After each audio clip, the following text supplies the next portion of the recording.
So watching Newsday. In just over a decade, Afrobeats has transformed from a homegrown movement into one of Nigeria's most powerful cultural exports, reshaping global music charts, redefining nightlife and positioning the country at the center of contemporary pop culture. Alongside that rise has come a seasonal surge now known as Detty December, where music, comedy, tourism and lifestyle collide in a frenzy of concerts, festivals and cultural gatherings. But beneath the incitement lie important questions. How organic is the Detty December phenomenon? What has driven the industry's rapid growth? And how do veterans remain relevant in an ecosystem increasingly shaped by digital platforms and global audiences? Joining us now is comedian and actor Yor, as he reflects on the evolution of Afrobeats, interrogates the Detty December movement, and discusses his joint end-of-year performances in Abuja and Lagos. Welcome to Newsday. Thank you so much. Thank you. Good to have you with us and see you, in flesh for a long time now. Okay, so you've seen you've heard the intro. What are your thoughts about the growth of Afrobeat in the past 10 years? Let's start with that, and let's just say, coming from the legacies of Fela, and what we have.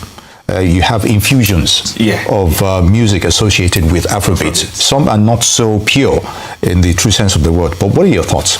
I think for me, music gradually, if we like it or not, will continue to change, will continue to move. And then everything moves with time. Things will definitely change. And then that is what is also happening to Afrobeat. Fela started it way before Fela was more of the high life. And all of that, and then Fela when he had the Kulala Beatles and all of them, and then a strong influence from the Ghana music, E.T. Mensah and all of them, fusing into him now creating his own genre of music, and then calling it Afrobeat. And then you see that with what we have these days, most of them still go back to what Fela did. They still use a fusion of some of his instrumentals, his beats and all, to make their own beats. And then it didn't just start with this current generation. If you remember Shina Peters's Afrojuju, Krididi. You know that beat is actually Fela's beat. Wow. If you make it slower,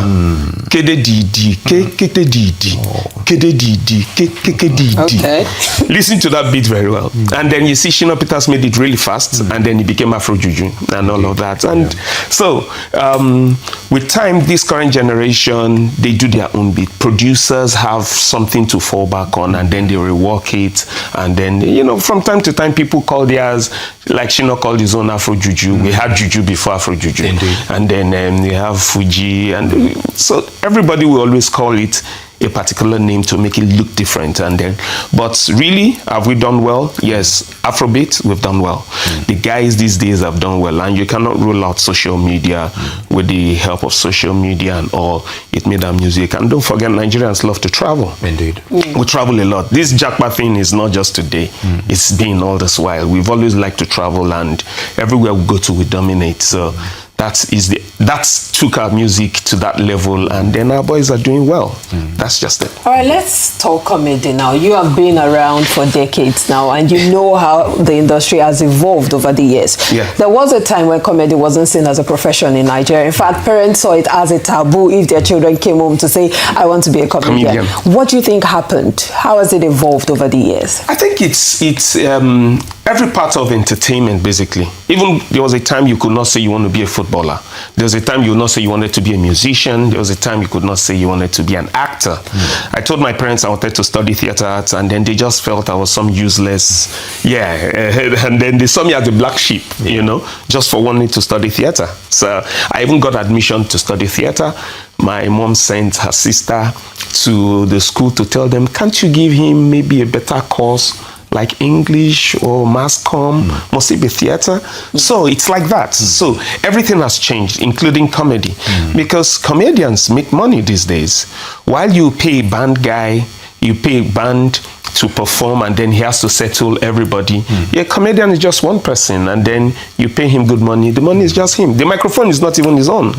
But the musical band, they have to rent, do equipment and all that. So comedy has evolved. A lot of things have happened. And then these days, a lot of stress, and then people need to be happy, people need to laugh, a lot of people spend so much time watching skits on Instagram and all of that just because they want to be happy. So comedy has evolved, and then a lot of people are making good money from it. That's why these days parents just overlook and just allow you to be you. Indeed, so let's go into Detty December, and it's if we look at the historical context of how it began, and we're seeing it gradually gaining momentum, as it were. But critics have argued that it's also fueling inflationary trend as well, and especially on basic items that ordinarily there's always a high demand and there's always a high supply of those amenities. But then again, we've seen that trend, spiraling almost out of control these days. So over 300%. It's bad, and then I think it's both ways. This whole Detty December thing started organically, and then it just started just like that. And the same way our music just moved in like that, and then people started accepting it and all. That's the way it started, and then people just come here and then they just have fun and all of that. I think the state government also needs to come in a way to help out, because you rent a place for a night for 750,000 naira for a night, and then you're staying 2 weeks. And then also, I think it's also those people that go on social media. Oh, I did my nails for just less than $40. Can you imagine? $40. In Nigeria, when you go, you fix your hair for less than $20. So when people started hearing this thing, you actually fix it for $150 in America. When you convert it, it's less than $20. Okay, now. Una get the money to pay. Nigeria. Yeah, but una get the money to pay. Yeah, okay. But then it's not good for us too. It's not good because it's actually affecting everyone. I think the control needs to also come from government to help us. If you do any of the e-hailing business and then you take a cab from somewhere to the next place, usually 3,000, 4,000. Now it's like 9,000, 10,000. And you're working in the aviation sector. That's everything. It's everywhere. So I think they just need to just try and control, and then if not, what we are trying to build, what is going to happen, will actually die down. Ghana is also doing Detty December. Who does the control? I think government needs to step in. They need to step in one way or another. All right, let's talk about your show coming up soon.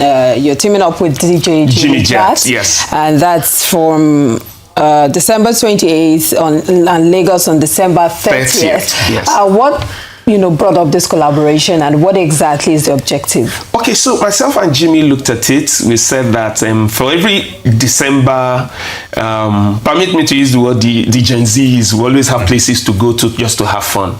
And it's always one concert or the other, one artist is performing. And some of us don't... we might listen to their songs, but we might not just feel, I don't understand this kind of song that these people are singing. And then we just want to just listen to our own old school. We want to listen to Shino, we want to listen to Jimmy Jat play the old songs and all of that. So some of us are just like that. And that's why we just decided, okay, let's do a show. It's called Rewind, for people 25 and above, 25 to 60. The music that we listened to back then, the songs that range from between 2010, 2010, 2015, songs that reigned at that particular year. Let's bring those artists back and then let them come and perform and entertain people from the ages of 25 to 60.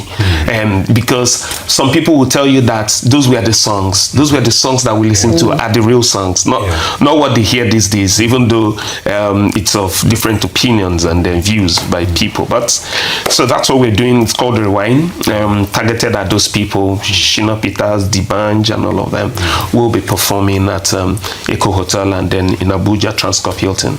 That's what's happening. So based on the response you get from this concert, is it going to be like an annual thing? Yeah, we did it last year. The response was great. So before then, we said that the target audience was just from 30 to 60. Then all of a sudden we saw some guys in their 20s in the hall, and then we were asking them. They said, "No, these songs, our brothers, our elder brothers, our daddies played these songs." So that's why we decided to come for the concert, and that's what we want to listen to. We love the lyrics from the songs from these guys and all of that. So we decided, okay, so we tried it this year. We added Abuja to it this year. Yeah, and then the 60s, the new 40s. You meet somebody and they tell you they are 50, and you're looking at them, you're 50.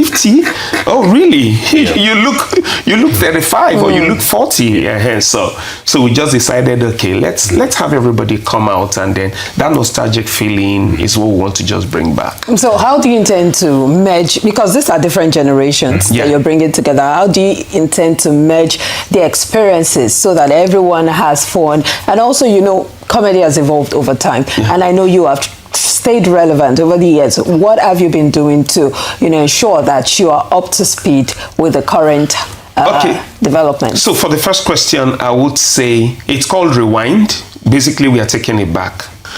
If you feel you connect with this, taking it back, you expect it to be there. That's just it. We are not doing, I think the newest person on the list of artists is just Cynthia Morgan. Cynthia Morgan will be performing. So I think she's the, let me permit me to Gen Z, that will be performing. Is she? So exactly. So she's just the newest. So, but apart from that, we have Dr. Seed, Nice, Shino Peters, The Banj, and all of that. So they sang songs that people listen to. So like I said, the demography is 25 to 60. So if you feel you are... That's still different generations. Yes, I know, but those were the songs they listened to. Don't forget. They listened. Those were the songs that were being played on radio. Then there was no social media that much. And then you only tuned to radio. Those were the songs that we listened to on radio too. So that's why. And then for comedy, a lot of people are switching to social media these days. Everyone is moving to social media. But it's not... I think social media skits might not necessarily be for everyone. It's not for everybody to come, because there are certain skits that you do and people will look at you and say, this one no saying don't hold. Why are you still fooling yourself going on? But gradually we are moving. Our TV sitcom is still running. Flatmates is still current, is still running, and then I think we're good with that. We wish you all the best in your concert. You're comedian and of course actor, entertainer, all of the above. Yeah, exactly. Thank you very much.